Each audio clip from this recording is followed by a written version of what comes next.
Então, vamos lá. Hoje a gente vai falar sobre desbridamento aqui e por que eu trago muito esse tema para vocês aqui.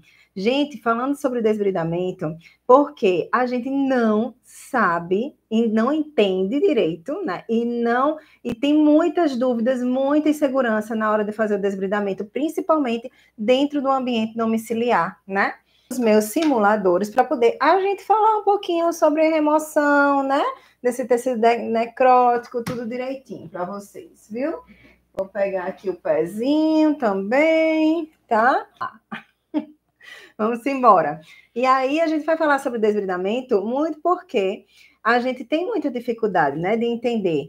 Lavínia, quais são os métodos? O que é a diferença entre tipo de desbridamento, método de desbridamento, as técnicas de desbridamento instrumental, né? A gente tem muita essa dificuldade.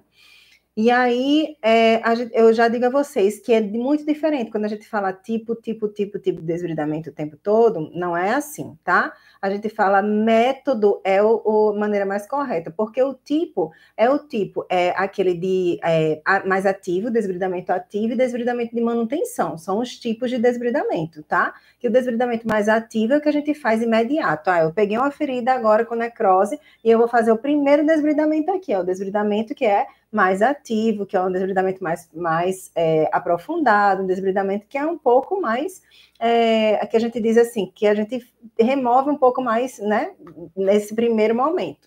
E aí depois a gente faz os desbridamentos de manutenção. E os desbridamentos de manutenção, eles são super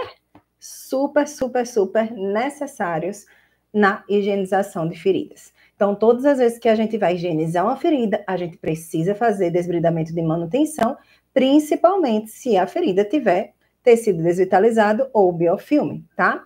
Porque desse jeito, se a gente não fizer, a gente não tem resposta da ferida, tá? Do tratamento. E aí, o que eu vou trazer aqui para vocês hoje?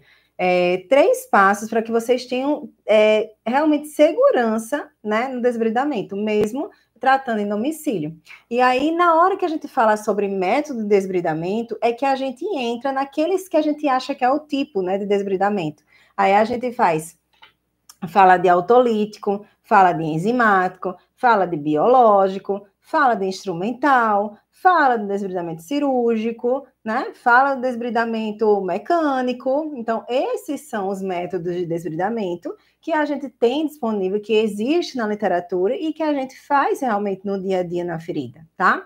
O desbridamento autolítico sempre vai ser com uma cobertura, minha gente, que vai favorecer com que o próprio organismo faça esse desbridamento, levando umidade para a ferida. E normalmente essa cobertura é a base de hidrogel, de água, né? Como o hidrogel. O alginato também faz desbridamento. E a gente tem muito essa dúvida, minha gente, vocês têm muito essa dúvida, vocês falam muito isso para mim. Lavínia, é porque eu preciso desbridar. A ferida está com muita quantidade de exudato, mas eu preciso desbridar, por isso que eu coloquei o hidrogel. Eu sei que o hidrogel vai levar mais umidade para a ferida, mas no momento eu preciso desbridar, por isso que eu estou colocando hidrogel.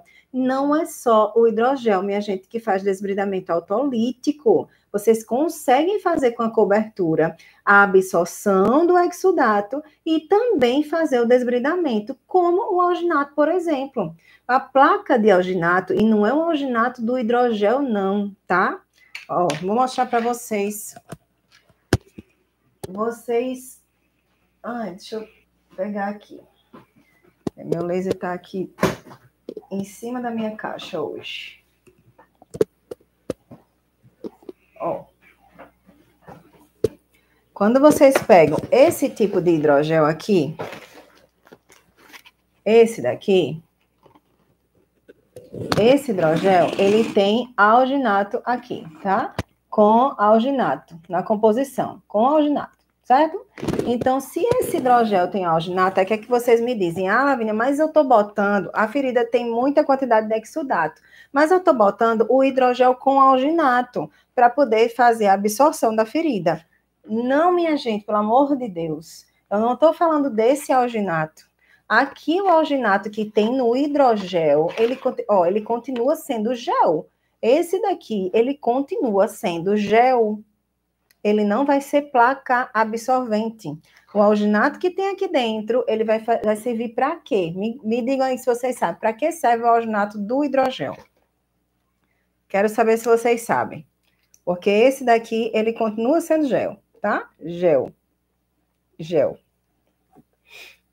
Para que serve o alginato que tem? Porque tem hidrogel que não tem alginato e tem hidrogel que tem alginato, tá? Para que serve o alginato que tem no hidrogel? Hemostasia. Se a ferida estiver sangrante, eu vou colocar, e ela precisar de umidade, eu vou colocar o hidrogel com alginato, certo? Se a ferida não tem muita quantidade de exudato e precisa desbridar, eu vou colocar, minha gente, só uma placa de alginato. Deixa eu ver se eu acho ela aqui, a minha.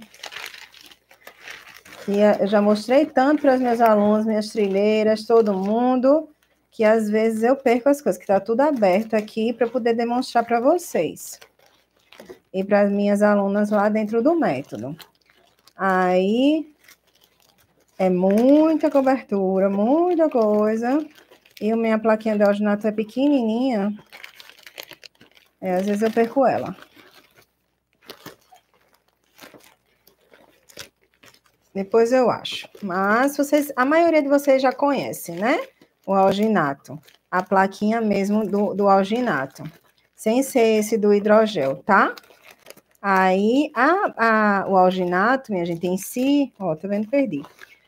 O alginato, ele tem um poder de absorção. Só que na hora que ele entra em contato com o exudato, o que vai fazer o que vai fazer o desbridamento? É justamente quando entra em contato com o exudato, a placa do alginato, ele vai formar um gel, ele é uma fibra gelificante. Então, o alginato, ele vai formar um gel. Quando a gente usa uma hidrofibra, por exemplo, também a hidrofibra vai formar o gel e também vai favorecer o desbridamento autolítico ali. Então, a gente, ao mesmo tempo que desbrida, controla também o exudato, certo?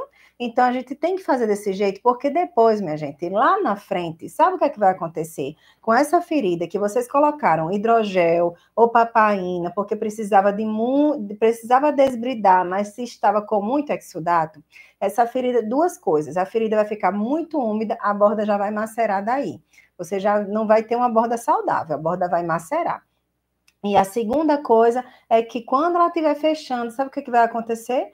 Ela vai fazer hipergranulação. E aí a gente não sabe por que apareceu hipergranulação na ferida do paciente. Tantas vezes, né? Tô vendo que aconteceu a hipergranulação, mas eu não sei por que aconteceu a hipergranulação. Falta de controle de umidade. Então, a ferida hipergranula por excesso de umidade. E às vezes a gente mesmo assim, ó, tá lá com a ferida granulada e tudo. Claro que vocês podem continuar utilizando o hidrogel na ferida granulada, sim, mas se a ferida estiver granulada e tiver com uma quantidade de exudato maior e vocês continuarem utilizando o hidrogel, ela vai fazer hipergranulação, porque tem excesso de umidade. E normalmente vocês vêm associado a hipergranulação com a maceração das bordas. Aí vocês não vão conseguir cicatrizar. Não vai conseguir fazer nem a contração da borda e nem a hipergranulação vai deixar, porque a borda não contrai e não sobe montanha, né? É o que eu digo lá dentro do método. A borda não sobe montanha. A borda ela tem que estar nivelada com o leito para poder o tecido, os ceratinócitos, que é o tecido epitelial, ele ir cobrindo a granulação. Os ceratinócitos, eles não sobem montanha, tá? Então, vai precisar nivelar essa ferida para poder conseguir essa cicatrização.